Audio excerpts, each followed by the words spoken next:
بخاری میں موجود ہے، سیرت کی تمام کتابوں میں الفاظ کے اختلاف کے ساتھ یہ اپنی اصل کے ساتھ یہ چیز ہر جگہ موجود ہے۔ حضرت ابو سفیان رضی اللہ تعالیٰ عنہ بعد میں مسلمان ہوئے۔ فرماتے میں جب شاہ روم کو حضور کا خط گیا تھا نا ہرقل کو، حضور صلی اللہ علیہ وسلم نے اس سے کہا کہ کلمہ پڑھ لو، خطوط لکھے نبی کریم نے۔ اس نے کہا یہاں ڈھونڈو کوئی عرب کا سردار اگر آیا ہو تو میں ملنا چاہتا ہوں۔ ابو سفیان کہتے ہیں میں بغرض تجارت وہاں موجود تھا، مجھے لوگ پکڑ کے بادشاہ کے پاس لے گئے، میں کلمہ نہیں پڑھتا تھا۔ جب کوئی کسی کا مخالف ہوتا ہے تو اس نے کوئی کہانی بھی یاد کی ہوئی ہوتی ہے، ان لوگوں نے کہانی بھی یاد کی ہوئی تھی، معاذ اللہ جادوگر ہیں، شاعر ہیں، یہ کہانیاں بھی سناتے۔ کہتے ہیں کہ مجھے وہ لے گئے، بادشاہ کے سامنے کھڑا کر دیا۔ اب بادشاہ نے سوالات پوچھے، میں کوئی حق میں نہیں تھا کہ میں حق میں باتیں کرتا، میں تو اس وقت تک کلمہ نہیں پڑھتا تھا، اور جو کفار کہتے تھے وہ ساری باتیں میں نے کرنے کی۔ کہتے ہیں بادشاہ نے اپنے دربار میں کھڑا کر کے سوال کیے، بڑے سوال پوچھے، بڑے میں نے جواب دیے، بڑے سوال پوچھے۔ یہ بھی پوچھا کہ ماننے والے ان کے غریب ہیں کہ امیر ہیں؟ میں نے کہا نہیں، ماڑے ماڑے بندے۔ میلاد کے جلوسوں میں بھی ماڑے ماڑے بندے ہی جاتے ہیں، ماڑے ماڑے ہیں، غریب لوگ ہیں۔ اس نے یہ بھی پوچھا کہ ماننے والے بھاڑوے ہیں یا گھاٹرے ہیں؟ میں نے سارے جواب دیے۔ او ملت کے جوانوں، خدا را میری بات سننا۔ ابو سفیان کہتے ہیں غیروں کا دربار، سوال کرنے والا بھی کلمہ نہیں پڑھتا، ابھی جواب دینے والا بھی کلمہ نہیں پڑھتا۔ اس نے مجھ سے کہا کہ آپ نے بتایا کہ آپ رشتے میں چچا ہوتے ہیں، یہ بتاؤ وہ جنہوں نے اعلان نبوت کیا ہے کیا کبھی انہوں نے جھوٹ بھی بولا ہے؟ آج لوگوں نے نام نہیں بدل دیا جھوٹ کا، کچھ نے بہانہ نام رکھ دیا جھوٹ کا، جو میں نے بہانہ کر دیا تھا۔ کچھ کہتے ہیں جی وہ تو میں نے تو بس ایسے ہی باہر ہوا تو میں نے مذاق کیا تھا۔ جھوٹ کے نام نہیں بدل دیے لوگوں نے۔ ابو سفیان کہتے ہیں مجھ سے بادشاہ کھڑا کر کے پوچھنے لگا کیا کبھی انہوں نے جھوٹ بھی بولا ہے؟ ابو سفیان کہتے ہیں کہ لمحے کے لیے میرے دل میں آیا کہہ دوں کہ بولا ہے۔ پھر میں نے کہا ایک تو یہ عرب کی وفاداری کے خلاف ہے، اور دوسرا میں کہوں گا وہ جادوگر ہیں تو شاید کو ایک سیکنڈ کے لیے توجہ کرے، میں کہوں گا وہ شاعر ہیں شاید کو توجہ کرے، اور مدینے والے نے جھوٹ بولا یہ تو مانے گا کوئی نہیں۔ سنو سنو، جن چیزوں کو معمولی سمجھ کے ہم نے رائج کیا وہ ہمارا وقار لے گئی، دنیا ہم پر اعتماد نہیں کرتی۔ ہم اس ملک میں بستے ہیں جہاں زلزلہ بھی آئے تو غیر ملکی امداد کرنا چاہے تو وہ کہتے ہیں حکومتوں کے ہاتھ میں نہیں دیں گے، خود جائیں گے۔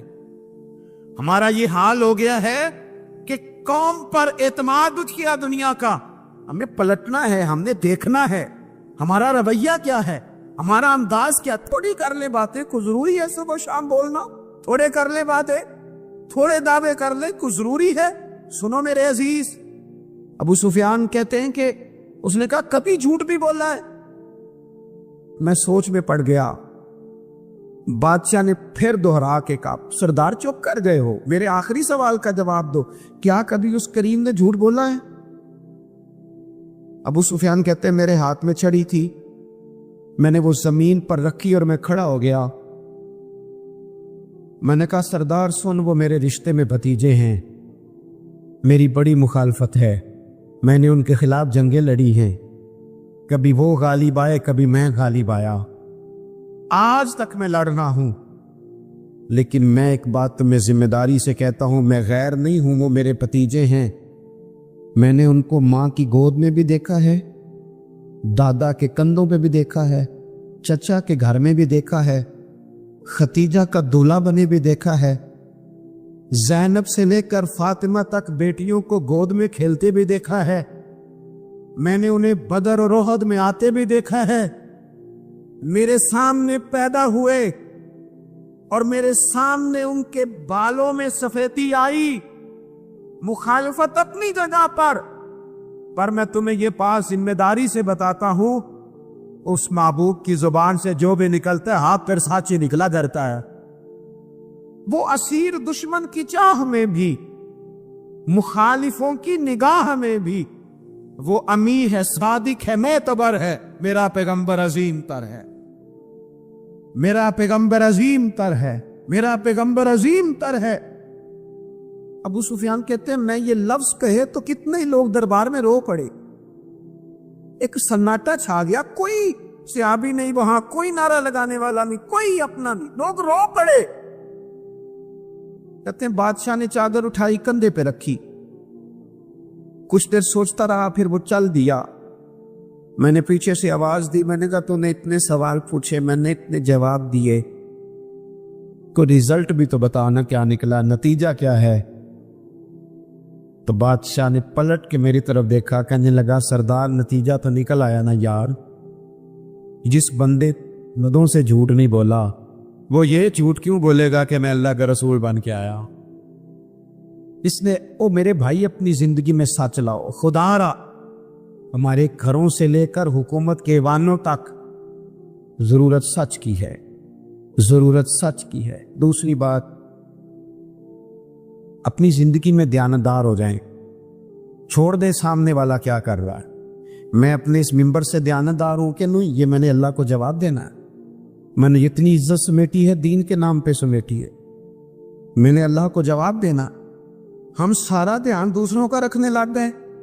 حضرت خواجہ نصیر الدین چراغ دہلوی رحمت اللہ علیہ سے بادشاہ نے آ کے وظیفہ پوچھا تھا، حضرت کو وظیفہ بتایا، تو خواجہ صاحب فرمانے لگے اپنا کام دیانتداری سے کر، یہی سب سے بڑا وظیفہ ہے۔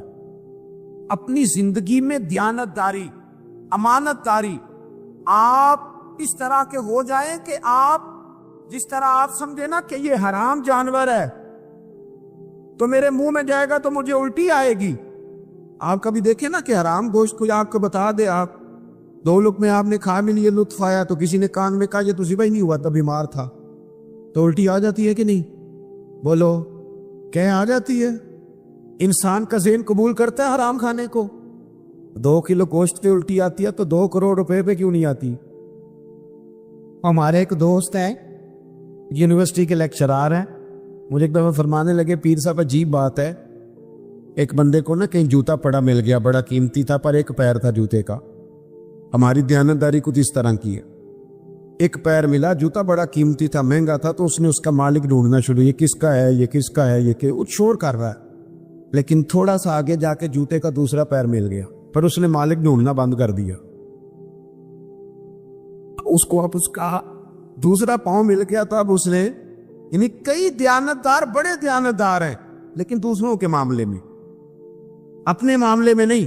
اپنی زندگی میں انصاف کریں۔ میں مسجد میں جمعہ پڑھاتا ہوں، میں نے ایک دن اپنے ایک مدرسے کے طالب علم سے پوچھا، بیٹا جمعرات کو میں نے پوچھا، میں نے کہا صبح جمعے میں تقریر کیا کرنی ہے؟ کہتے میں جو فیصلہ نہیں کیتا۔ میں کہا تو بڑا مولوی ہے نا، میں چھوٹا، میں تو جمعہ پڑھا کے شام میں فیصلہ کر لینا بھی اگلے جمعے کی بیان کرنا ہے۔ کیوں؟ میں چاہتا ہوں میں ممبر سے دیانتدار رہوں، میں ایک ہفتہ تیاری کروں، میں نے قوم کو اللہ رسول کا دین بتانا ہے۔ میرا یہ مقصد تو نہیں ہے کہ 1 گھنٹہ مجھے ملے تو میں نے کسی طریقے سے اسے پار کرنا۔ آپ اپنے کام کے ساتھ ہمیشہ دیانت کا مظاہرہ کریں۔ اگر آپ دیانتدار ہو جائیں، حضرت سعید بن عامر رضی اللہ تعالیٰ عنہ کو حضرت عمر نے کہا میں آپ کو ایک صوبے کا گورنر بنانا چاہتا ہوں، رو پڑے، فرمانے لگے اس قابل نہیں ہوں۔ آپ کہیں مجھے بھی آپ کہہ دیں کہ فلانا عہدہ ملتا ہے تو تیار ہے ساری دنیا، کون انکاری ہے اس کام سے، سب تیار بیٹھے، لیکن روتے تھے لوگ کا جناب میں کہاں کر سکتا ہوں۔ حضرت عمر نے لگا دیا حمص کا گورنر۔ کچھ مہینوں کے بعد حضرت عمر تشریف لے گئے، جا کے پوچھا کیسا ہے، تو پہلے تو ایک لسٹ منگوائی حضرت عمر نے، کچھ مال آیا ہے تو مختلف صوبوں میں بانٹنا ہے، غریبوں کی لسٹ لاؤ۔ ان کے صوبے کی لسٹ آئی تو تیسرا نام گورنر صاحب کا تھا۔ وہ کہا تمہارا گورنر مسکینوں غریبوں میں؟ کہنے لگے حضرت صاحب جو لسٹ بنانے والے تھے وہ کہنے لگے اب ان کے وجود پر جو کپڑے ہیں جگہ کوئی نہیں بچی، پیوند کہاں لگانے ہیں۔ دامان توکل کی یہ خوبی ہے کہ اس پر پیوند لگے ہوتے ہیں پر دھبے نہیں ہوتے۔ حضرت عمر نے معلومات کی ان کے صوبے میں جا کے، تمہارا گورنر کس طرح کا ہے؟ عرض کی حضور 4 شکایتیں، یہ جمہوریت ہے، آج تو ہر سیاسی جماعت میں ڈکٹیٹرشپ ہے، آج کہاں جمہوریت ہے؟ آج تو آپ جتنے شاہ کے وفادار ہو جائیں گے اتنا اچھا عہدہ لیں گے، جتنا مرضی قابل بندہ ہو جماعت کے اندر، لیکن اگر وہ پورا تابع دار نہیں تو نظام نہیں چلتا، جتنا مرضی قابل ہو۔ حضرت سعید بن عامر رضی اللہ تعالیٰ عنہ 4 شکایتیں، عام آدمی شکایتیں کر رہے ہیں۔ حضرت عمر نے کہا کون کون سی؟ انہوں نے کہا جی پہلی شکایت یہ ہے کہ ہمارے گورنر، توجہ ہے میرے بھائیوں کی، انہوں نے کہا جی پہلی شکایت یہ ہے کہ گورنر صاحب صرف دن کو ملتے ہیں، انہیں رات کو بھی لوگوں سے ملنا چاہیے۔ دوسری شکایت یہ ہے کہ جب شروع میں آئے تھے تو فجر کے بعد بیٹھ جاتے تھے، مسائل سنتے تھے، اب سورج نکلنے پر اشراق چاشت کے ٹائم 8 9 10 بجے آتے ہیں۔ تیسری شکایت یہ ہے کہ ہفتے میں ایک دن ملتے ہی نہیں۔ چوتھی شکایت یہ ہے کہ کبھی کبھی ایسے رونے لگتے، بیٹھے بیٹھے بے ہوش ہو جاتے، تو آپ نے دیوانہ آدمی ہمیں دے دیا ہے۔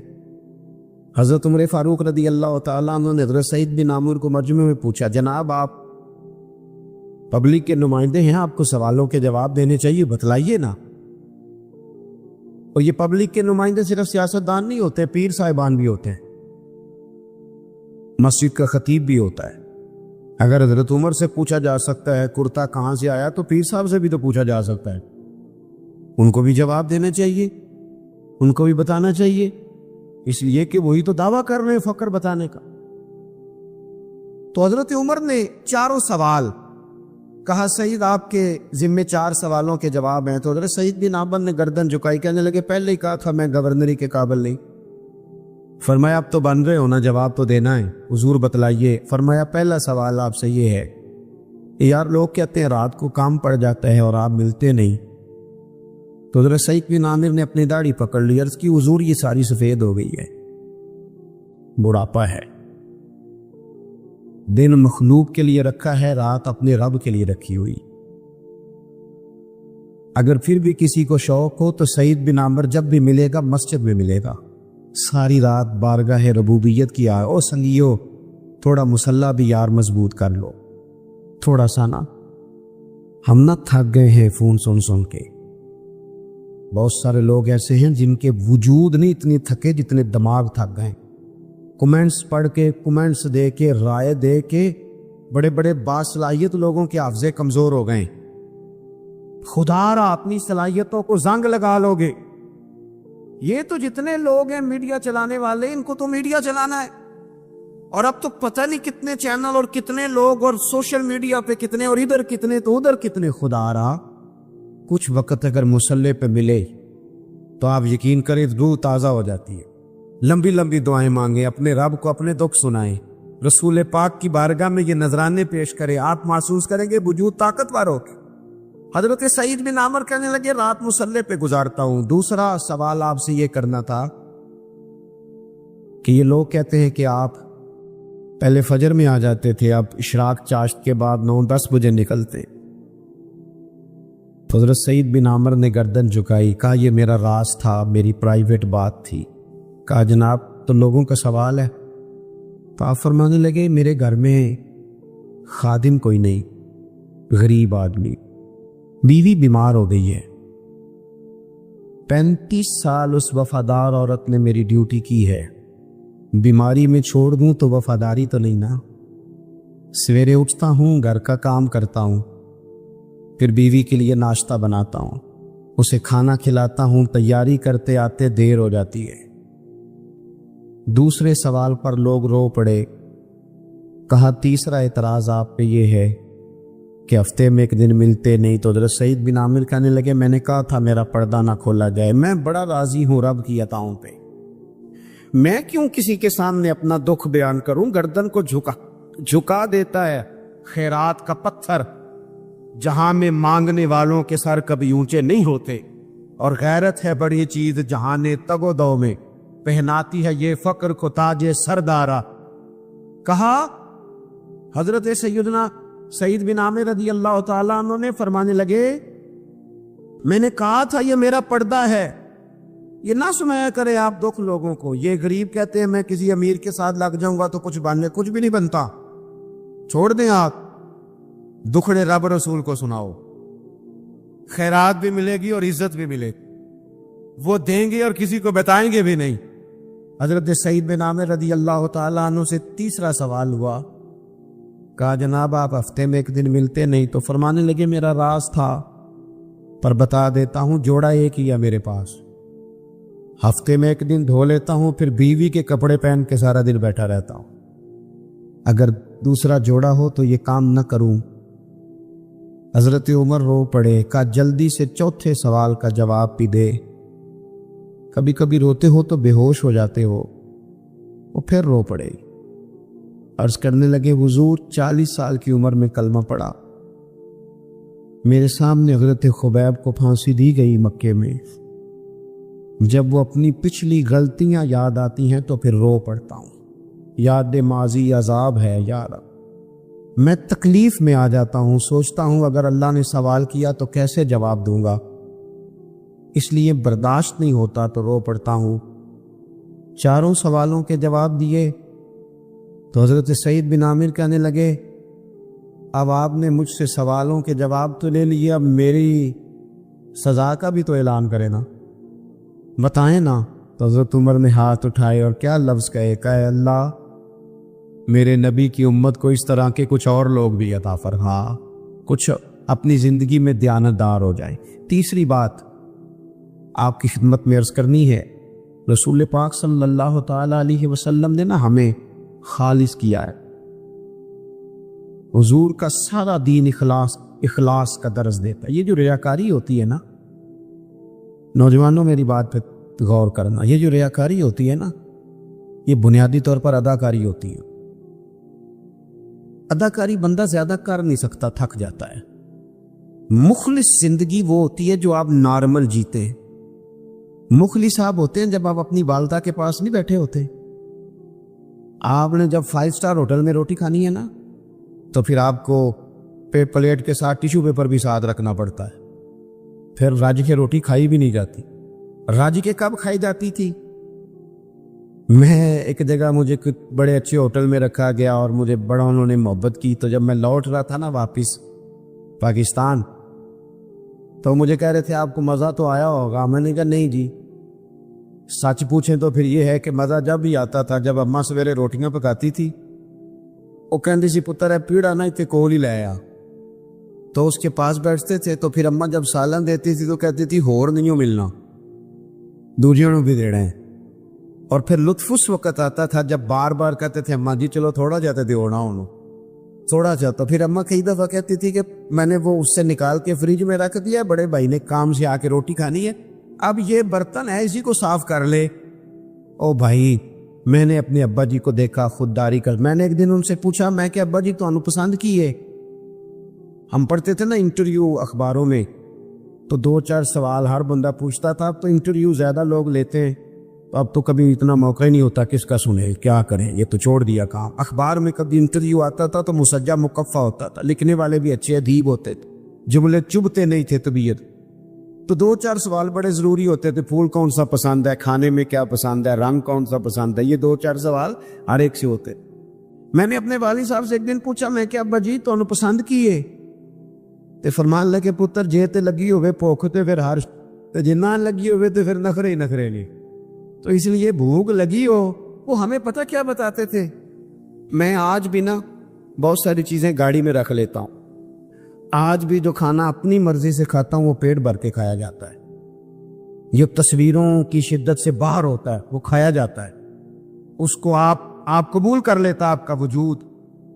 یاد رکھنا میرے عزیز، میرے نبی پاک صلی اللہ علیہ وسلم نے فرمایا ہے بہترین روٹی وہ ہے جو تو اپنے ہاتھوں کی کمائی سے کھاتا ہے، وہ بہترین رزق ہے جو تو، اور حضور نے فرمایا اللہ کے نبی حضرت داؤد محنت کر کے کھانا کھاتے، دعوتوں پہ جا جا کے تو بندہ بیمار رہنے لگ جاتا ہے، وہ تو کام ہی ختم ہو جاتا ہے۔ والد صاحب کہا کرتے تھے کہ لو میں پا دیتے نے تانوں دانے پڑولے چ تے ماں تواڈی نے تانوں چار پا دیتا ہے، لو ہن تانوں پرواہ نہیں ساریاں گرمیاں، موج کرو، یہ اصل تھا ہمارا، اس پہ واپس آ جائیں، اس پہ آ جائیں، یہ صحت افزا روٹیاں ہیں، یہ کھائیں، بڑی گاڑیوں کا اور بڑی چیزوں کا شوق چھوڑ دیں، محنت ڈٹ کے کریں، لیکن زندگی اصل پہ لے آئیں، اصل زندگی خالص ہوتی ہے۔ میرے نبی پاک صلی اللہ علیہ وسلم نے فرمایا ریاکار میں پوری حدیث نہیں سناتا، اشارہ کرتا ہوں. حضور نے فرمایا ریاکار اگر عالم بھی ہو، ریاکار اگر سخی بھی ہو، حتیٰ کہ صحیح حدیث میں فرمایا ریاکار شہید بھی ہو اور ماری جائے اس نیت سے کہ لوگ مجھے شہید کہیں گے، تو فرمایا صبح قیامت اللہ ان اعمال پر بھی اجر عطا نہیں کرے گا. اپنی زندگی میں اخلاص پیدا کرے. جب خلوص آتا ہے، جب للہیت آتی ہے. مشکل ترین خلافت حضرت ابوبکر صدیق کی ہے. یہ جو حضرت عمر نے بڑی اعلیٰ خلافت کی ہے نا، یہ بنیادیں حضرت ابوبکر نے مضبوط کر کے دی تھی. فتنوں کے تو سر کچل دیے تھے حضرت صدیق اکبر نے. اب حضرت عمر کے لیے کام کرنا انہوں نے آسان کر دیا. میں اکثر کہا کرتا ہوں کہ حضرت عمر کی خلافت کی مضبوطی میں بڑا کردار حضرت ابوبکر صدیق کا ہے. اگر وہ مضبوطیاں نہ کرتے اتنی تگڑی تو کام آگے چلتا نہیں تھا. حضرت سیدنا ابوبکر صدیق کو بڑے فتنوں کا سامنا تھا. ختم نبوت کے محاذ پر کام کرنا ہے، منکرین زکوٰۃ پیدا ہو گئے، امت کو سنبھالنا ہے. یہ ساری ڈیوٹیاں کر کے نا دنیا سو جاتی تھی.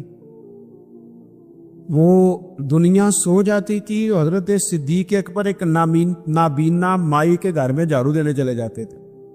جب بندہ مخلص ہو جاتا ہے نا، ایک نابینا معذور عورت جھاڑو دے رہے، جب تھوڑا سا وقت بچتا نا عصر کے لیے، یہ ٹائم میں نے اپنے لیے رکھا ہوا ہے، تو مدینہ شریف میں ایک بیوہ تھی جس کی 5-6 بیٹیاں تھی، بیٹا کوئی نہیں تھا. اس کے گھر جاتے تھے، بکریوں کا دودھ دھو کے آتے تھے. معمولی آدمی نہیں، خلیفہ وقت کی بات. کس لیے؟ یہ کام روحانی تسلی کا باعث بنتے، یہ کام آپ کو سکون دیتے، یہ آپ کے اندر وہ طاقت پیدا کرتے کہ آپ لڑ سکتے ہیں دنیا سے. جب آپ کے پیچھے دعائیں ہوتی ہیں تو پھر میدانوں میں کھڑا رہنا آسان رہ جاتا. حضرت عمر فاروق فرماتے ہیں 3 دن تھا جناب صدیق اکبر کے وصال کو.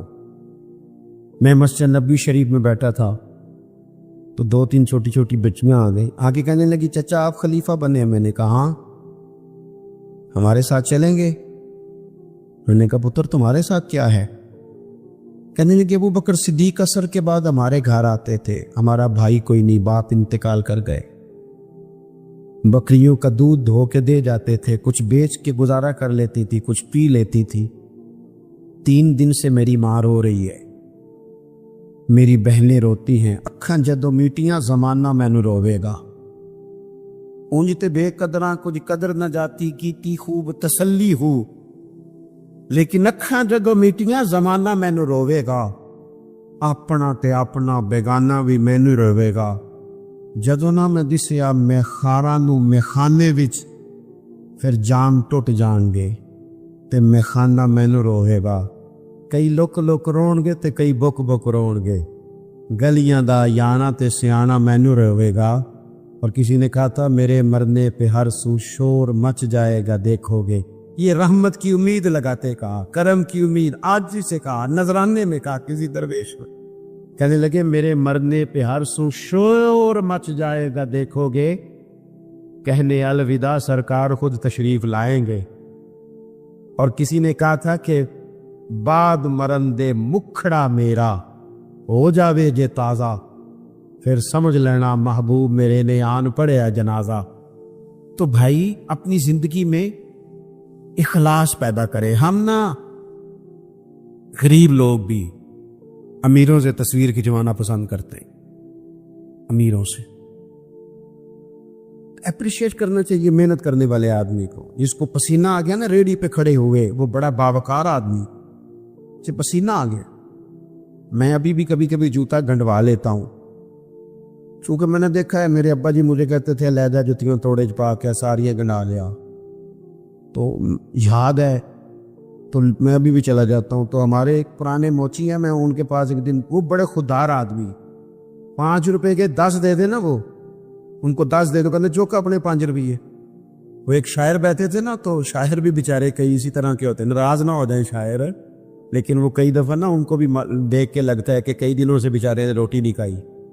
تو وہ موٹی چادر لیے گرمیوں میں کسی چوک میں بیٹھا تھا نا شاعر، تو کوئی بندہ جاتے ہوئے 5 روپے دے گیا.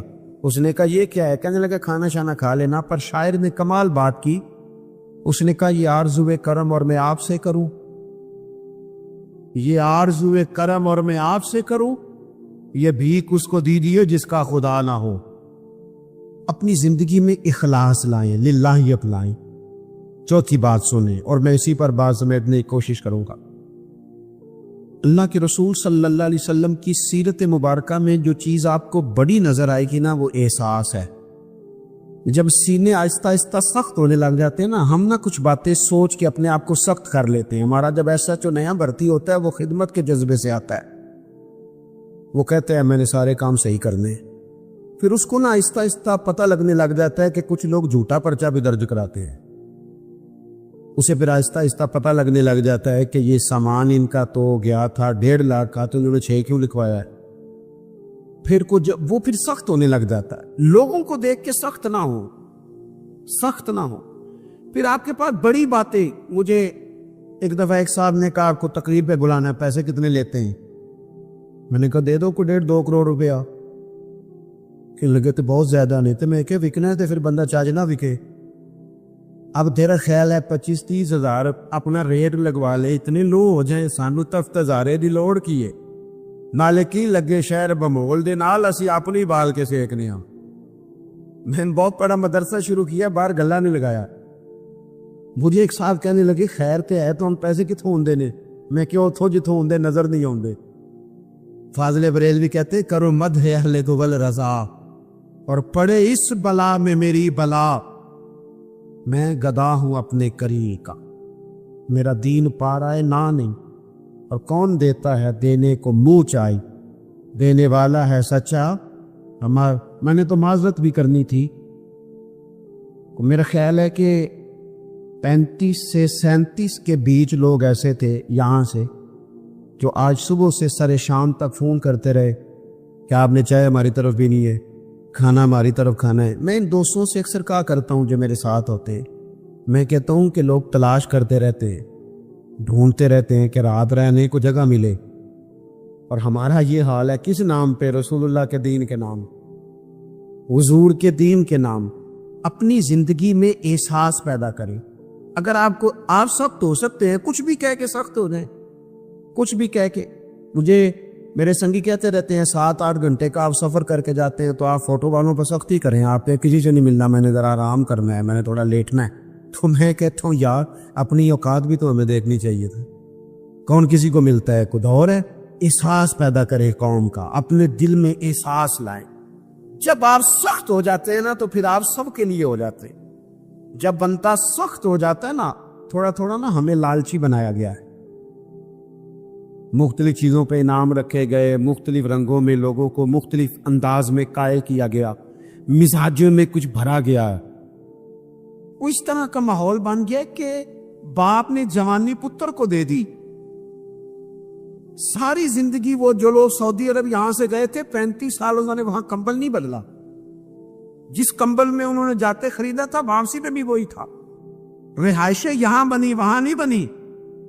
میں نے بیرون ملک ایسے لوگ دیکھے ہیں جو 3 وقت روٹی نہیں کھاتے، 2 وقت کھاتے کہ گھر پیسے بھیج لے، لیکن لالچ اتنا عروج پہ چلا جاتا ہے بعض گھروں کا، سب کا نہیں بعض کا، کہ اسی باپ کو جس نے زندگی لگا دی، بچے کہہ رہے ہوتے ہیں ابا جی آپ کو ڈب کا کام کر لیتے تو آج ہمارے بارے نہیں آ رہے نہ ہو جاتا۔ مجھے ایک بزرگ فرمانے لگے پیر صاحب بالا کو بھی عزت کران لی، ابے دا بالدار ہونا ضروری جی۔ خدا را اس سے باہر آئے، احساس پیدا کرے۔ جب احساس عادت، قرآن مجید نے میرے نبی پاک کی شان یہ بیان کی ہے کہ عزیز علیہ ما عنتم حریص علیکم بالمؤمنین رؤوف الرحیم۔ یہ کمال ہے، اس سے آگے کیا کوئی حاشیہ دے سکتا ہے؟ رب فرماتا ہے لوگو تم مشقت میں پڑھو تو میرے نبی کو تکلیف ہوتی ہے۔ آپ کبھی حدیثیں پڑھے نا تو رونگٹے کھڑے ہوتے، آپ کو درجنوں حدیثیں اس عنوان کی ملے گی کہ حضور فرماتے ہیں میرا دل کرتا ہے لمبی نماز پڑھاؤں، نماز اللہ کی، دل حضور کا کرتا ہے۔ فرمایا دل کرتا ہے لمبی نماز پڑھاؤں، لیکن پیچھے سے کسی بچے کے رونے کی آواز آتی ہے، کسی بوڑھے بیمار کا خیال آتا ہے میں نماز چھوٹی کر بے پاؤں۔ حضور فرماتے ہیں میرا دل کرتا تھا ہر وضو کے ساتھ مسواک ضروری قرار دے دوں، پر تمہیں تکلیف ہوگی، نہیں ضروری قرار دے۔ آپ احساس کی شدت تو دیکھیں۔ فرمایا میرا جی چاہتا تھا کہ میں تہجد اپنی امت پہ ضروری قرار دے دوں، لیکن میں نے اپنی چاہت نہیں دیکھی، غلاموں تمہاری دین دیکھی ہے۔ وہ دوستو اتنا احساس دشمن جب قابو آتے ہیں نا. میں نے ایک اور بھی عرض کرنی ہے چلتے چلتے. جو سیاسی فرقہ واریت ہے نا آج ملک کے اندر، آپ جس جماعت کو ٹھیک سمجھا آپ نے، آپ وہاں چلے گئے، جس نے جس کو ٹھیک سمجھا، لیکن ہم سب سے پہلے مسلمان ہیں، اس کے بعد پاکستانی ہیں. ہمیں اخلاقیات کا دائرہ کبھی نہیں چھوڑنا. اختلاف کے بھی آداب ہوتے ہیں. اختلاف جس سے بھی کریں دلیل کی حد تک کریں، اس کی ذات تک اتر کے نہیں. مہذب قومیں یہ کام نہیں کرتی. حضرت ابو ایوب انصاری نے حضرت عمر سے اختلاف کیا اور سخت کیا. کہا جناب یہ آپ نے، حضرت عمر کو بات کرنے لگے تو حضرت ابو ایوب انصاری کھڑے ہو گئے، کہنے لگے، یا حضرت ابو ذر غفاری کھڑے ہو کے کہنے لگے نہ آپ کی بات مانیں گے نہ آپ کی اطاعت کریں گے. فرمایا میں نے کیا کیا ہے؟ تو کہنے لگے چادر تو ایک بٹی تھی، تو آپ نے اسی چادر کا کرتا اسی کا تامت کیسے بنا لیا؟ فرمایا میرے بیٹے سے پوچھ لو. حضرت عبداللہ ابن عمر کہنے لگے کہ چادر چونکہ مجھے بھی ملی تھی میں نے اپنے ابا کو دے دی، لہذا کرتا بھی بن گیا. اور اب ہمارے ہاں نا دلیل ملنے پر بھی لوگ اعتراض نہیں چھوڑتے، کیونکہ ذاتی ہوتا ہے نا، دلیل تک تو اختلاف ہوتا نہیں.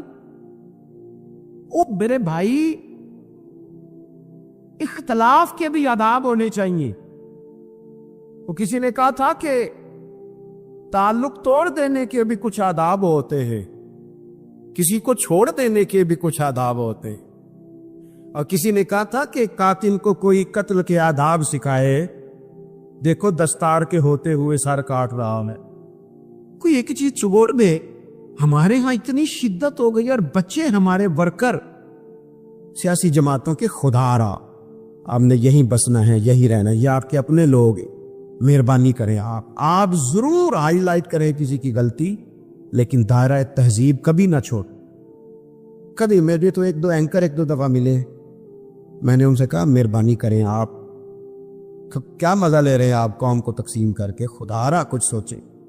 آپ کا شغل لگا ہوا ہے، اور یہاں غریب کا یہ حال ہے کہ یہ ابھی عید آ رہی ہے نا، ہم نے بھی کچھ نیکیاں بند کر دی ہیں بعض چیزوں پہ. یہ رمضان شریف گزرا نا، میرے جیسے آدمی کو لوگ نیک سمجھتے ہیں اور اپنے دکڑے سناتے ہیں. یہ رمضان گزرا ہے تو بیٹیوں کی شادیاں شروع ہوئی ہیں. اب لڑکوں والے تو نیک ہو گئے، اب تو وہ جہیز ہی نہیں مانگتے. یہ خبر پتہ ہے آپ کو؟ منڈے والے داج منگنا چھڈتا جی، وہ نیک ہو گئے. وہ کہندے اسی تہاڈے کو جہیز نہیں لینا، بس 600 بندے دی روٹی پکانی تسی تے صحیح پکانی جے. منڈے تے 11 ایکو واری ہوئے، کبھی نہیں روٹی کھائی لڑکے کے دوستوں نے اپنے کا. رمضان میں کھل کر سخاوتیں کرنے والوں رمضان کے بعد بھی سوچا کرو. اور راشن ونڈن والے اور لوگ کو عیدوں بعد بھی بھوک لگ دیجئے، عیدوں بعد بھی بھوک لگ دیجئے. رمضان میں ثواب زیادہ ہے لیکن سخاوت تو سارا ساتھ ہے. تو کچھ چیزیں ایسی ہیں ہمیں. حضرت سیدنا عمر فاروق نے جب جواب دے دیا نا کہ اس طرح ہے، اب وہ اختلاف دلیل تک تھا، تو حضرت ابو ایوب انصاری اٹھ کے کھڑے ہو گئے. اعتراض کیا، جواب مل گیا تو پتہ کیا فرمانے لگے؟ کہنے لگے عمر رب تجھے میری طرف سے بہتر سلا دے، اب تو حکم کر، ہم سنیں گے بھی اور تیری اطاعت بھی کریں گے. اب ہم آپ کے پیچھے چلیں گے امیر المومنین. تو دلیل تک رکھیں چیزوں کو، دلیل مل جائے تو بات کو ختم کریں. تو میرے بھائی احساس اپنی طبیعت میں جب ہم پیدا کرنے لگیں گے، احساس بڑی مشکل ہے غریب کی زندگی. امیر تو دوستی امیروں سے لگا لیتا ہے. جب انسان اپنی گاڑی میں سفر کرتا ہے تو پھر وہ کرایہ 5 روپے بڑھ جائے تو اسے تکلیف کوئی نہیں ہوتی، کیونکہ اسے پتہ ہی نہیں. بہت سارے امیروں کو تو پتہ ہی نہیں کہ گھی مہنگا ہو جائے تو گھر کے بجٹ پہ بوجھ کتنا پڑتا ہے، ان بیچاروں کو تو پتہ ہی نہیں. تو وہ اس احساس کو کیسے پیدا کریں؟ وہ نہیں کر سکتے. اس کے لیے وہاں سے گزر کے آنا پڑتا. رسول پاک کی زندگی میں جو احساس کی شدت ہے اسے آپ سمجھے. دشمن جب ہتھے چڑھتا ہے تو پھر، اور دشمن بھی سخت گیر قسم کا ہو تو بندہ اسے چھوڑتا نہیں. لیکن حضرت انس بن مالک فرماتے ہیں کہ یہ جو لوگ بدر میں آئے تھے یہ کوئی پھول لے کے نہیں آئے تھے ہاتھوں میں، گجرے پھولوں کے لے کے نہیں آئے تھے، تلواریں لے کے آئے تھے. اور پوری انہوں نے جنگ لڑی، 14 صحابہ شہید کیے. لیکن جب ان کو لا کے باندھا گیا نا مدینے میں تو غصہ تھا صحابہ کو، کس کس کے ہاتھ باندھے. حضرت عباس بھی تھے، جب وہ ہائے ہائے کرتے تھے نا، مخالف تھے. توجہ ہے میری بات پر؟ اور بھائی جو پیار بیٹی پہ آتا ہے وہ بہو پہ بھی تو آنا چاہیے نا. اس پر بھی تو وہ بھی تو کسی کی بیٹی ہے نا. اگر تجھے اپنے بیٹے کی دھوپ تنگ کرتی ہے تو ملازم کے پتر اگر دھوپ میں کھڑے ہیں تو وہ بھی تو تجھے احساس ہونا چاہیے، ورنہ خود غرض ہو جائیں گے ہم. بات ختم کر رہا ہوں، غور کرنا. حضرت انس بن مالک کہتے ہیں میں مسجد نبوی شریف میں حاضر ہوا تو بے چینی کے عالم میں کبھی حضور ادھر جاتے تھے، کبھی ادھر آتے تھے، کبھی ادھر جائے. یا رسول اللہ کیا ہوا؟ یہ وہ لوگ تھے جنہوں نے ستایا تھا، آج باندھا ہے. حضور کیا ہوا؟ تو نبی کریم فرمانے لگے تم نے رسیاں زور سے باندھ دی ہیں، یہ ہائے ہائے کرتے ہیں، مجھے نیند نہیں آتی، ان کی رسیاں ڈھیلی کر دو. عزیز علیہ ما عنتم، حضور کے سینے میں درد رہا. وہ درد کبھی حضور کو طائف لے جاتا، کبھی کہیں. اور وہ درد کی وہ پیار کی شدت اتنی تھی کہ جب بڑی تکلیف دی نا میدان احد میں اور دانت مبارک شہید کر دیے تو حضرت صدیق اکبر نے کہا یا رسول اللہ دعا کرے یہ تباہ ہو جائیں.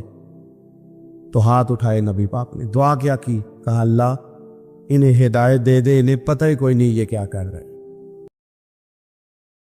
نبی پاک علیہ السلام کی جو محبت ہے نا وہ انسان کے لیے زندگی کو آسان کر دیتی ہے. حضور سے پیار ہوتا ہے نا تو بندہ نفرت کرنی ویسے ہی چھوڑ دیتا ہے. حضور سے پیار کرتا ہے، ہرس ہوس لالچ ویسے ہی نکل جاتا ہے. جب حضور سے محبت ہو جاتی ہے، نماز پڑھنا، درگزر کرنا، درود شریف پڑھنا، قرآن پاک پڑھنا، دین کی خدمت کرنا، حتیٰ کہ جان دینا بھی آسان ہو جاتا ہے. نبی پاک علیہ الصلوۃ والسلام کی محبت انسان کو کبھی بھی پریشان نہیں ہونے دیتی، الجھنے نہیں دیتی، تازہ دم رکھتا ہے حضور کا پیار. شرط یہ ہے کہ محبت صحیح ہو، اصلی ہو، باطن میں ہو. یہ آپ کو آپ کے ذہن کے اندر کبھی بھی کسی بدبو کو نہیں آنے دے گی، طبیعت کو تازہ دم رکھے گی، سکون میں رہے گی. لیکن نبی پاک علیہ السلام کی محبت کے کچھ تقاضے ہیں، ان تقاضوں کو سمجھنا پڑے گا. بالخصوص امت اس وقت جس جگہ پہ کھڑی ہے. آپ دیکھیں کہ اتنی بربریت اور اس جیتے جاگتے دیکھتے ماحول میں کہ جس میں ہر چیز کیمرے کی آنکھ دیکھ رہی ہے، اس میں اس قدر زیادہ اسرائیل کی جارحیت. اس کے جواب میں 2-3 تازیانے ہیں وہ سمجھنے والے. ایک ہے کہ میں کوئی جذباتی بات کروں گا، آپ اس کی تائید کر دیں گے. ایک ہے کہ پہلوؤں پر غور کرنے کا وقت ہے کہ اتنے کٹھن ماحول میں بھی اگر مسلم امہ کے لیڈر بیدار نہیں ہو رہے تو آپ کو پس منظر سمجھنا پڑے گا کہ ہم نے نبی پاک کی محبت کے تقاضوں کو نہیں سمجھا. حضور سے محبت ہے نا تو پھر نبی پاک کو تو سادہ طرز زندگی پسند ہے، حضور کو تو پسند نہیں ہے. اللہ کے محبوب نے تو دعا مانگ کے فقیری لی اللہ تعالیٰ سے. آپ کو پتہ ہے جب بندہ بہت زیادہ آسانیوں میں چلا جاتا ہے، بہت زیادہ اس کے پاس سہولیات ہو جاتی ہے، اس کا مرنے کو دل نہیں کرتا. خود نبی پاک علیہ السلام نے فرمایا قیامت کے قریب کافر تم پر جھپٹیں گے جس طرح بھوکے لوگ کھانے پر جھپٹتے ہیں. حضور کیوں، ہم تھوڑے ہوں گے؟ فرمایا نہیں، تمہیں دنیا سے محبت ہو جائے گی اور موت تمہیں بری لگے گی. اتنے بڑے بڑے بنگلے، عالی شان محلات، کس کا چھوڑ کے مرنے کو جی چاہتا ہے معاذ اللہ. نبی پاک کی محبت کا تقاضا سمجھو. ایسا نہیں کہ وہاں دولت آئی نہیں. حضور تو فرماتے ہیں کہ اللہ نے خزانوں کی کنجیاں میرے ہاتھ میں رکھ دی ہیں، لیکن میں نے عرض کیا مالک ایک وقت روٹی دینا اور ایک وقت کا فاقہ دینا. کنجیاں خزانوں کی اللہ نے دی. جب تک آپ اپنا طرز زندگی، یہ جو بہت دنیا کا پیار ہے نا، بہت زیادہ مرنے کی ہرس، یہ بہت زیادہ جینے کی ہرس، تو اللہ تعالیٰ نے قرآن پاک میں یہودیوں کا طریقہ بیان کیا کہ وہ کبھی مرنے کی تمنا نہیں کریں کیونکہ جینے کی ہرس رکھتے ہیں. نبی پاک علیہ السلام کے غلاموں، طرز زندگی جب تک سادہ نہیں ہوتا اور جب تک یہ دنیا کے جھمیلوں سے کسی کو دولت دے کر پیچھے کر دیا جاتا ہے، کسی کو عہدہ دے کر چپ کرا دیا جاتا ہے، کسی کو اقتدار دے کر چپ کرا دیا جاتا ہے، رسول اللہ صلی اللہ علیہ وسلم کے سچے غلام ان ایک بات کی سمجھ آ گئی تھی کہ ہمیں ہمارے رب نے کہا ہے قل ان کنتم تحبون اللہ فاتبعونی یحببکم اللہ، اے محبوب آپ ان سے فرما دیں اگر رب سے محبت کرنا چاہتے ہیں تو آپ کی پیروی کریں، اللہ خود ان سے محبت فرمائے گا۔ جب رب بھی ان کا ہو جائے گا، جب رب بھی ان کا کی محمد سے وفاتوں نے تو ہم یہ جہاں چیز ہے کیا یہ لوح و قلم تیرے، اس کا کیا مطلب ہوا؟ لوح و قلم، قلم لکھتی ہے نا تقدیریں، مقدر فیصلے، تو لوح و قلم تیرے ہیں، اس کا مطلب یہ ہے کہ پھر رب کریم تیرے اوپر فضل کرے گا، اور وہ جن فیصلوں کی امت کو دیانت سے چاہت ہے اللہ اپنے فضل سے وہ فیصلے فرمائے گا۔ جب تک زندگی حضور کی غلامی کی طرف نہیں جاتی وہ اللہ تعالیٰ کی تائید نہیں پاتی۔ حضرت عبداللہ ابن حذافہ رضی اللہ تعالیٰ عنہ کو رومیوں نے قید کر لیا تھا، اور جب رومی آپ کو قید کر رہے تھے، پکڑ رہے تھے، جنگ میں کچھ موڑ ایسا آ گیا کہ بظاہر مسلمانوں کے قدم پیچھے ہٹ رہے تھے، تو 1000 آدمی نے 100 آدمی نے مل کے آپ کے گرد گھیرا ڈالا اور بڑی مشکل سے آپ کو گرفتار کیا۔ جب بادشاہ کے سامنے لے گئے نا تو بادشاہ سے اس کا سپہ سالار کہنے لگا کہ بندہ ضائع کرنے والا نہیں، یہ بات سمجھیں آپ، ہماری طبیعت کے مطابق جو بندہ پورا نہیں اترتا ہم ضائع کر دیتے ہیں۔ حالانکہ اگر آپ کو مخالف صف میں بندہ کام کا نظر آئے تو آپ غور فرمائیں کہ یہ ہمارے قافلہ محبت میں کیسے شامل ہو سکتا ہے، اس کے لیے جد و جہد کریں تاکہ اس سے کام لیا جا سکے۔ اس نے کہا روم کے بادشاہ نے بندہ ضائع کرنے والا نہیں، وزیر نے کہا بادشاہ سے، اس نے کہا کیا کریں، کچھ ایسا کریں کہ یہ معاذ اللہ ہمارے دین میں آ جائے، اور قرآن مجید نے واضح کہہ دیا ہے کہ یہودی اور عیسائی تم سے راضی نہیں ہو سکتے حتی تتبع ملتہم، جب تک کہ تم ان کے دین کی پیروی نہ کرو، ان کو کسی طریقے سے معاذ اللہ عیسائی بنایا جائے۔ تو بادشاہ کہنے لگا 2-3 چیزیں ہیں جس سے کوئی بندہ بھی خریدا جا سکتا ہے، کر لیتے ہیں بات۔ اس نے سب سے پہلے حضرت عبداللہ ابن حذافہ سے کہا کہ جتنے پیسے آپ کہیں گے آپ کو ملیں گے، آپ اس دین میں آ جائیں معاذ اللہ۔ تو حضرت عبداللہ ابن حذافہ نا، کچھ لوگ بڑے سیانے ہوتے ہیں، بردبار ہوتے ہیں، بعض باتوں پر غصہ نہیں کرتے، ہنستے۔ حضرت عبداللہ ابن حذافہ ہنس پڑے، فرمانے لگے تجھے کس نے بادشاہ بنایا، تو بڑا بیوقوف آدمی ہے۔ اس نے کہا کیا مطلب؟ فرمانے لگے نادان، میں تو تلوار لے کے میدان میں آیا ہوں، مجھے دولت کمانی ہوتی میں تجارت کرتا، میں تجارت نہیں کر رہا، میں تو شہادت کے لیے نکلا ہوا ہوں، اور تو مجھے کہہ رہا ہے پیسے لے لے، کو عقل کی بات کر۔ اس نے دوسری بات کی، اس نے کہا کہ میں بادشاہ ہوں، میرے نیچے جتنے بھی عہدے ہیں، وزیر، مشیر، وزیر خزانہ، جو آپ عہدہ کہیں گے آپ کو دے دیا جائے گا، آپ اس طرف آ جائیں۔ تو حضرت عبداللہ ابن حذافہ کہنے لگے پھر کہتا ہوں تو بڑا نادان ہے۔ فرمانے لگے میں حضور کا صحابی ہوں، اور صحابی ہونے سے بڑا عہدہ دنیا میں ہے ہی کوئی نہیں۔ صحابہ وہ صحابہ جن کی ہر صبح عید ہوتی تھی، خدا کا قرب حاصل تھا، نبی کی دید ہوتی تھی۔ کہا تو مجھے لالچ دے رہا ہے۔ اب انہوں نے ایک نئی چال چلی، وزیر کہنے لگا کہ میں ایک اور طرح سے معاذ اللہ کوشش کرتا ہوں پگھلا دینے کی۔ آپ اندر کمرے میں قید تھے تو وہاں ایک خاتون کو بنا سوار کر بھیج دیے گا۔ دوستو یاد رکھنا، تگڑا اور مضبوط جوان پتہ کون ہوتا ہے؟ جس کی نظریں پوری طرح اس کے کنٹرول میں ہوں، یہ علامت جوانی ہے۔ جس آدمی کا پوری طرح، 2 لوگ دنیا میں کبھی کوئی کارنامہ سر انجام نہیں دے سکتے، ایک جو حرام کھاتا ہو، ایک جس کی نظر ناپاک ہو۔ محمد بن قاسم جب یہاں آئے تھے نا تو ایک دن بڑے پریشان تھے، تو ایک بزرگ کہنے لگے آپ کیوں پریشان ہیں؟ کہنے لگے راجہ دہر سے مقابلہ ہے اور ہماری فوج تو سندھ کے رستے بھی نہیں جانتی، زبان بھی نہیں جانتی، لڑیں گے کیسے؟ 2-4 دن کے بعد ان بزرگوں کی دوبارہ محمد بن قاسم سے ملاقات ہوئی تو بڑے خوش تھے۔ کہا اب آپ کیوں خوش ہیں؟ کہنے لگے وہ میرا مقابلہ نہیں کر سکتا، میں نے تحقیق کر لی ہے۔ کہا کیوں؟ کہنے لگے نظر کا گندا ہے، اور جو نظر کے گندے ہوتے ہیں وہ میدانوں میں ٹھہرا نہیں کرتے۔ میدان کے لیے نکلنے کے لیے پاک جوانی کی ضرورت ہوتی، تطہیر مزاج ہونا ضروری ہوتا ہے، پاکیزہ افکار اور سچی اور سچی ستھری سوچوں کا ہونا ضروری ہوتا ہے۔ اس لیے فرمایا کہ میرا مقابلہ نہیں کر سکتا۔ حضرت عبداللہ بن حذافہ کمرے میں تھے تو وزیر کی بیٹی اندر سجی سنوری پہنچ گئی۔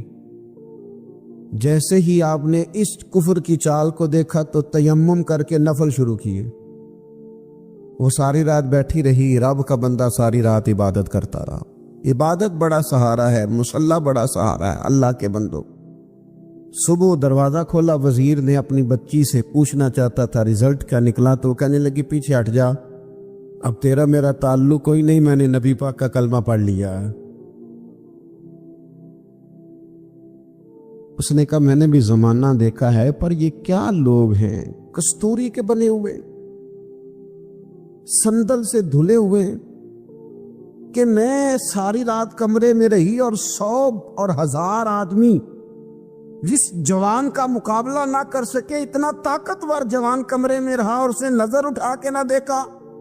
او کچا رنگ للاری والا جڑا چڑھدا تے لیندا رہندا ہے، اے عشق تیرے دا رنگ محمد چڑھیا پھر نہیں لیندا۔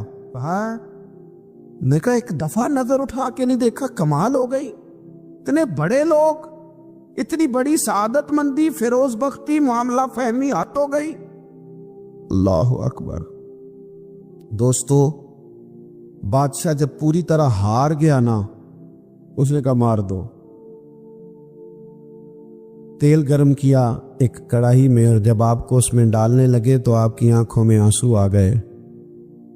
بادشاہ کا خیال ہوا شاید نرم ہو گئے ہیں، کہنے لگا روئے کیوں؟ فرمانے لگے سوچتا ہوں جان ہی ایک ہے، کتنا مزہ ہے اس کی راہ میں جان دینے کا، کتنی لذت ہے اس کے نام پر مرنے میں، کتنا لطف ہے جے تو چڑھیا اتے دار بھی نہیں، تے جے تو وکیا عشق بازار بھی نہیں، تے ایڈا سستا سودا پیار بھی نہیں، تے ایڈا سستا لبدا یار بھی نہیں۔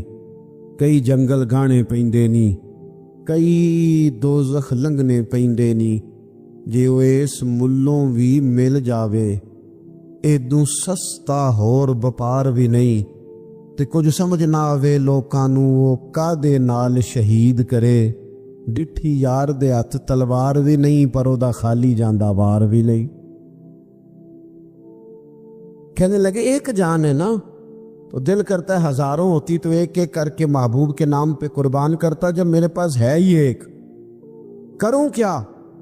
حضرت عبداللہ ابن حذافہ رضی اللہ تعالیٰ عنہ جب روئے اور بادشاہ نے یہ بات سنی تو بادشاہ اٹھ کے کھڑا ہو گیا، سارے وزیروں مشیروں کو کہنے لگا تم نے کہا تھا نا بندہ ضائع کرنے والا نہیں، یہ بھی ضائع کرنے والا نہیں۔ کہنے لگا میرا ماتھا چومو، تم جیسے لوگوں کو قتل نہیں کرنا چاہیے، آزاد کرنا چاہیے۔ عزیز اپنی زندگی سے نا یہ بہت زیادہ ہرس، ہوس، طمع، اور یہ کسی بات کی بھی ہو، ہرس صرف پیسوں کی نہیں ہوتی ہے، شہرت کی بھی ہوتی ہے، یہ بیماری انسان کو اقتدار کی بھی ہوتی ہے، تعریف کی بھی بیماری ہوتی ہے، یہ سارے نقص ہوتے ہیں لوگوں کو، اور معاذ اللہ بعض جبوں کبوں کے اندر بھی ہوتے ہیں، وہاں بھی پنپتے۔ اپنی زندگی جب تک اس سادگی میں نہیں لاؤ گے جو رسول پاک نے عطا فرمائی ہے، جب لوگ آسانیوں میں پوری طرح الجھ گئے تو پھر وہ دور ہوئے اور کفر چڑھ گیا۔ دوسری بات، اللہ کے محبوب صلی اللہ تعالی علیہ وسلم کی محبت ہم سے تقاضا کرتی ہے کہ ہم اس مشن کے لیے کام کریں جس مشن کے لیے رسول پاک نے کام فرمایا ہے۔ ہم سارے کام بڑے مضبوطی سے، سوچ سمجھ کے، تدبر سے، حکمت سے، تقاضوں کو مد نظر رکھتے ہوئے کرتے ہیں سارے کام۔ دین کے کام میں ہمارا مزاج نہیں ہوتا، او ہو جائے گا جی، آپ بسم اللہ پڑھیں جی، شروع کریں جی۔ آپ تقاضوں کو سمجھیں، چیزوں کو دبائیں نہیں، چیزوں پر غور کریں۔ کسی کے ذہن کی سطح پر سوال ابھرتا ہے، اس کا تسلی بخش جواب دیں۔ اپنی زندگی میں دین کے کام کے لیے اپنے آپ کو وقف کریں، اور دین کے کام کے بہت سارے پہلو ہیں۔ ہزاروں لوگوں کو قرآن پاک ٹھیک پڑھنا نہیں آتا، ہزارہا لوگ ہیں جو قرآن مجید کے مطالب سے آگاہ نہیں ہیں، دین کی بنیادی ضروریات سے لوگ نابلد ہیں۔ میں آپ کو کس طرح یہ بات سمجھاؤں کہ ہزاروں کی تعداد میں طلاقیں اس لیے ہوتی ہیں کہ مردوں کو طلاق کے مسئلے نہیں آتے، انہیں پتہ نہیں ہے کہ مجھے حقوق زوجین کے معاملے میں کیسے چلنا۔ ڈھیر سارے گھروں میں تباہی اس لیے ہے کہ تربیت اولاد کا دینی منہج ہمیں نہیں پتا۔ اپنا حصہ ملائیں دین کے کام میں۔ ایک آدمی کو اگر تو نمازی کرنے میں کامیاب ہو گیا، تیری زندگی بدل گئی۔ وہ دین بیزار لوگ جو ہمارے بیچ بیٹھ کے ہماری نوجوان نسل کو پگڑی اور داڑھی کا نام لے کے بنیادی طور پر دین سے دور کرتے، ایسے نوجوانوں کو دین کا پیغام محبت دے کر دین کے قریب کرنا ہماری ڈیوٹیوں کا حصہ ہے۔ ہمیں ذمہ داری کا احساس کرنا پڑے گا، ہمیں یہ خاص قدم اٹھانا پڑے گا، توجہ دینی پڑے گی۔ مساجد، مدارس، میں آپ سے عرض کروں، اتنی ڈٹ کے مخالفت ہوتی ہے نا مدرسوں کی، اتنی ڈٹ کے۔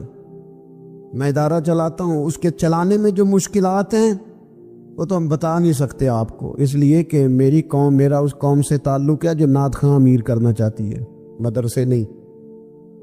ہاں، نقیب خطیب پیدا کرنا چاہتی ہے، شعر و شاعری کی زندگی کو پروان چڑھانا چاہتی ہے۔ فقط ہمارا ان لوگوں سے تعلق ہے جو لاکھوں کروڑوں روپیہ محافل پہ لگائیں گے، اور قاری صاحب بیچارے اگر مسجد کا کوئی ہونے والا کام کسی وقت بتا دیں گے تو وہ بڑی مشکل آ جائے گی ان کے لیے۔ یہ کیسے ہو سکتا ہے؟ آپ نے یہ ڈیوٹی بتا دی۔ مدارس، اور جتنا اہم رول دین کو پھیلانے میں مدارس اسلامیہ کا ہے، اتنی زبردست، لوگوں کا خیال ہوتا ہے میری طرح کے لوگ شاید کام کرتے ہیں، ڈیوٹی کرتے ہیں۔ یہ 10-15 لوگ آپ کو نظر آتے ہیں جو آپ کو کہیں میڈیا پر یا ادھر ادھر ڈیوٹی کرتے، مخلص لوگ اپنی جگہ پہ، وہ بھی بڑا ہی کام کر رہے ہیں، جو میڈیا پہ آ کے بھی اخلاص سے اور درد دل سے کو دین کی، ان کی بھی کسی بات کی حوصلہ شکنی نہیں۔ لیکن ہزارہا اساتذہ جو مدارس میں بیٹھ کے پڑھاتے ہیں، انہوں نے وہ سارے لوگ تیار، آپ سمجھ نہیں سکتے کتنا بڑا کام۔ حفظ کا استاد جو ہوتا ہے نا، اس کی ڈیوٹی 24 گھنٹے ہوتی ہے، فجر سے پہلے، اور اس نے بچوں کو اٹھانا ہے۔ تنخواہ تو ہم انہیں دینا نہیں نہ چاہتے جی، تنخواہ نہیں دی انہوں نے، ہمیں مولوی امیر نہ ہو جانا۔ مولوی نو تے سوٹ بھی 27ویں والی رات دے ہے تاکہ کدھر سوان کے عید والے دن پا نہ لوے، کیونکہ 27ویں تو بعد تے درزی پڑتا ہی کوئی نہیں، کیوں حضرت؟ ایسے ہی ہے نا، اس وقت تو نہیں نہ لیتا۔ تو ہم چاہتے ہیں مولوی ہماری مرضی کے ہماری طرح کا سوٹ نہ پہن لے۔ مدارس کی مضبوطی آپ یہ دیکھ لیں، یہ صلاح الدین ایوبی کا تعلق بلا کس چیز سے تھا؟ غوث اعظم کے مدرسے سے۔ حضور غوث اعظم کے مریدوں کی جماعت اس کے ساتھ شامل تھی۔ کون لوگ تھے جنہوں نے مدارس سے فیض پایا؟ رازی اور غزالی، حضور غوث اعظم، خواجہ اجمیر، یہ سب لوگ مدارس کے لوگ ہیں۔ کمزوریاں ہیں، غلطیاں ہیں، بہت ساری چیزوں کی اصلاح کی ضرورت ہے، لیکن یہ دین کا بہت بڑا قلعہ ہوتا ہے مدرسہ، لیکن اس کی مخالفت کی جاتی ہے۔ مجھے بتائیے، اگر مدرسوں میں کمزوریاں ہیں تو کالجوں یونیورسٹیوں میں نہیں ہیں؟ ہم نے کبھی مخالفت کیا بند کر دو سارے؟ لیکن لوگوں کا جب خیال آتا ہے، جب ہمارے سابقہ وزیر صاحب تھے سر راہ، کسی دعوت میں میری ان سے ملاقات ہو گئی تو انہوں نے کہا مدرسوں کا کردار کیا ہے آج کے ماحول میں؟ میں نے انہیں کہا کہ مختلف کورسز آپ کراتے ہیں نا، تو اس کے لیے پھر مختلف ویکینسیز ہوتی ہیں، جہاں بچوں کو مدرسے کا کورس کرایا جاتا ہے تو استاد بننا ہوتا ہے، اس نے خطیب بننا ہوتا ہے، مسجد کی ڈیوٹی کرنی ہوتی ہے۔ میں نے کہا بالکل کوئی حکومت سرپرستی نہیں کرتی، لیکن اللہ کا فضل ہے۔ کبھی آپ نے کوئی مسجد سنی ہے جس میں جمعے والے دن مولوی نہ ملا ہو؟ جمعہ پڑھانے کے لیے. کبھی آپ کو رمضان میں ایسی مسجد ملی ہے جس میں قرآن مجید سنانے کے لیے حافظ نہ ملا ہو؟ یہ ہو سکتا ہے کسی حافظ کو مسجد نہ ملے. تو مدارس کے ذمے جو کام تھا مدارس نے جم کے کیا ہے اور ڈٹ کے کیا اللہ کے فضل سے. اور مدارس کے لوگوں کو بھی کمزور نہیں پڑنا چاہیے. کبھی کسی وزیر مشیر مالدار کے روب میں نہیں آنا چاہیے، قطعاً نہیں. کیوں؟ کہ یہ وہ عظیم لوگ ہیں رسول اللہ صلی اللہ علیہ وسلم کے دین کے غلام کہ ابھی ایک لفظ نہیں پڑھا ہوتا الف با تا سا، پہلے دن گھر سے نکلتے ہیں تو حضور فرماتے ہیں اللہ کے فرشتے ان کے پیروں کے نیچے پر بچھا بھی دیتے ہیں. پہلے دن اتنا بڑا اعزاز ملتا ہے. تو حضور کی محبت کا تقاضا ہے دین کا کوئی کام کیا جائے. ایک خاتون مسجد نبوی شریف میں جھاڑو دیتی تھی پر کوئی کام تو کرتی تھی نا. اور کس مسجد میں؟ جہاں 70,000 فرشتے صبح آتے ہیں 70 شام آتے ہیں. اس مسجد میں وہ خاتون جھاڑو دیتی تھی. بخاری ہے جب ان کا انتقال ہو گیا صحابہ نے سوچا کہ حضور کو تکلیف ہوگی، بغیر بتائے جنازہ پڑھ دیا. حضور صبح تشریف لائے، تازی قبر دیکھی، اور محبوب وہ ہیں جو فرش پہ کھڑے ہو کے عرش کی خبریں دیتے ہیں. نبی پاک علیہ الصلوۃ والسلام نے فرمایا کہ مجھے اطلاع کیوں نہیں دی اس کے انتقال کی؟ یہ کرم دیکھو، کوئی ڈیوٹی تو کرتی تھی نا یار، پر خلوص سے، پر پیار سے، پر اللہ کو راضی کر دے گی، پر درد دل سے. اور دین کی ڈیوٹیاں کرنے والے دوستو سنو، حضور صبح آئے، قبر کو دیکھ کر فرمایا مجھے کیوں نہیں بتایا؟ یا رسول اللہ آپ کو تکلیف دینا مناسب نہ جانا. تو قبر پہ کھڑے ہو کے حضور نے فرمایا صف بناؤ میں دوبارہ جنازہ پڑھاؤں گا. صف بناؤ میں دوبارہ جنازہ پڑھاؤں گا. کوئی ڈیوٹی تو. تیسرا تقاضا حضور کی محبت کا، سمجھو میں بس بڑی جلدی بات سمیٹنے لگا ہوں. حضور کی امت سے پیار کرو، یہ نبی پاک کی محبت کا تقاضا ہے. حضور اس بندے سے بڑے راضی ہوتے ہیں جو حضور کی امت سے پیار کرتا ہے. آپ کو پتہ ہے حضرت جبریل امین علیہ السلام نے معراج کی رات حضور علیہ الصلوۃ والسلام سے عرض کی تھی کہ اللہ کی بارگاہ میں عرض کیجئے گا میری بھی ڈیوٹی لگ جائے آپ کی امت کے ساتھ محبت کرنے پر. تو یہ کیوں کہا تھا انہوں نے؟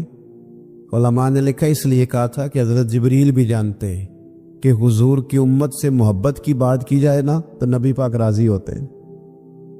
امت سے پیار کرو گے نا، امت سے. ایک صرف بات کا خیال رکھنا، عقیدہ برا ہو تو بات دوسری ہے، ورنہ میرے محبوب کی امت کا ایک ایک شخص جو مدینے والے کا کلمہ پڑھتا ہے، جو حضور کا غلام ہے، اس کے بارے میں اپنے دل میں گنجائش رکھنا، پیار رکھنا، وارفتگی رکھنا. او دوستو یہاں لوگ کس طرح گروہوں کو، جماعتوں کو سپورٹ کرتے ہیں. نبی پاک نے اس امت کی کثرت پر فخر بیان کیا اور حضور فرمانے لگے 120 صفیں جنتیوں کی ہوں گی، قیامت میں 80 صفیں صرف میری امت کی ہوں گی. میں کثرت امت پر فخر کروں گا. ان لوگوں سے پیار کرنا ہے، ان کے دکھ درد کو سمجھنا ہے. پتہ ہے آج کیا ہوتا ہے؟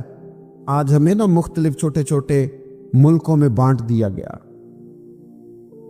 تو ہم کسی دوسرے مسلمان بھائی کا درد نہیں محسوس کرتے. ہم گھروں میں نہیں محسوس کرتے. پڑوسی پر ظلم ہو رہا ہو تو ہم کہنے پتر ساڈا نہیں مسئلہ، یہ مسئلہ ہے، تینوں کی لگے. حالانکہ پڑوسی کی آگ اس لیے بھی کسی وقت بجھا دینی چاہیے کہ پڑوسی کی نہ بجھائی جائے تو اپنا گھر بھی زاد میں آ جاتا. آج امت مسلمہ سے ہمیں بس لگا دیا کہ اپنے حصے کی روٹی کماؤ، اپنے حصے کی کوٹھی بناؤ، اپنے حصے کی گاڑی خریدو، اپنے حصے کا کام کرو. امت کا درد، امت کی بات، وحدت امت کا تصور، امت کا دوبارہ سے وہ شان ارسل رسولہ بالہدی ودین الحق لیظہرہ علی الدین کلہ، وہ تصور کب ہوگا؟ اس وقت ہوگا جب ہم بات امت کی کریں گے. نبی پاک علیہ السلام نے فرمایا مسلمان کی مثال ایک جسم کی طرح ہے. جسم کے ایک حصے کو تکلیف ہو تو سارا آزمائش میں آ جاتا ہے. مجھے بتاؤ یہ انگلی درد کرتی ہو، یہ انگلی جسم کا حصہ ہے نا، تو میرا خیال ہے دماغ یہ کہہ دے گا کہ انگلی کی درد ہے نا، مینوں کی لگے. دل کہہ دے گا کوئی نہیں ٹینشن لینی، انگلی کا مسئلہ ہے نا.